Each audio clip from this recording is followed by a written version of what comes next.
Well, once we realize that the school to prison pipeline is a reality, that this is not something that somebody made up.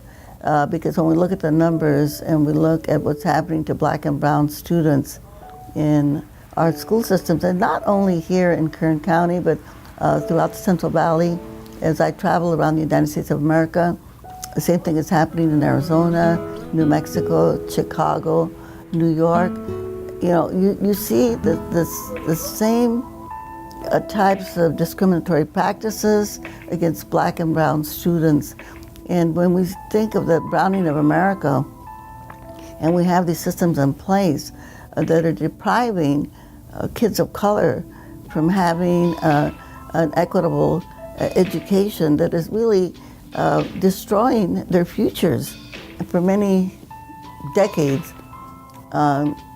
The blame for a child not succeeding in school was placed on the parents.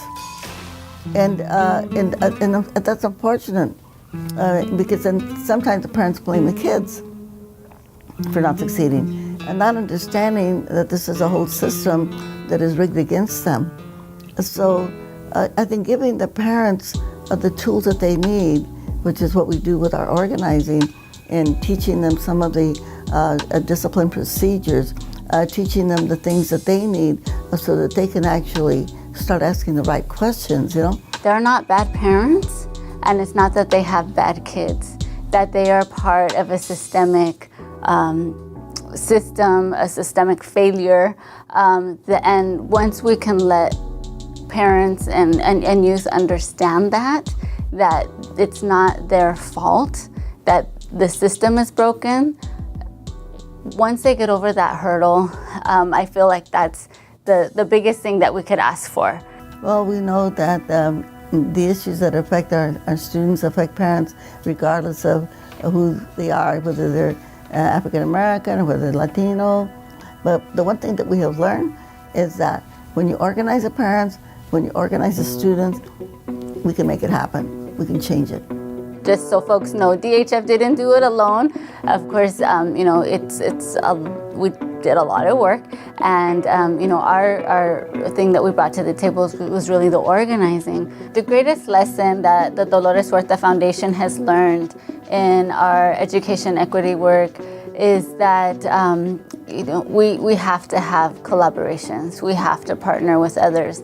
It has helped our work tremendously to be part of Dignity in Schools California. So important that, you know, we're not just focused on what's happening locally, but that we're thinking regionally and statewide, so that we don't have to pick these battles by ourselves. You know, we've got to make our work very all-inclusive. Parents need to know, they need to have all this information so that they know what they're up against. And so that our parents have to know that they have to become part of the struggle. They've got to be part of the movement to make sure to fight for their children, to fight for their students. And once they learn that, once they know that, then I think it gives them the confidence to also get involved. For me, you know, it's an honor to receive recognition from CADRE because we are CADRE is the organization that we want to be when we grow up, right? When it comes to parent empowerment. And so, you know, we had the good fortune of, you know, receiving support and technical assistance from CADRE in the early days of developing the Kern Education Justice Collaborative. So, you know, we're just delighted. Well, it's a big honor to be recognized by CADRE because CADRE, you have been our guiding light.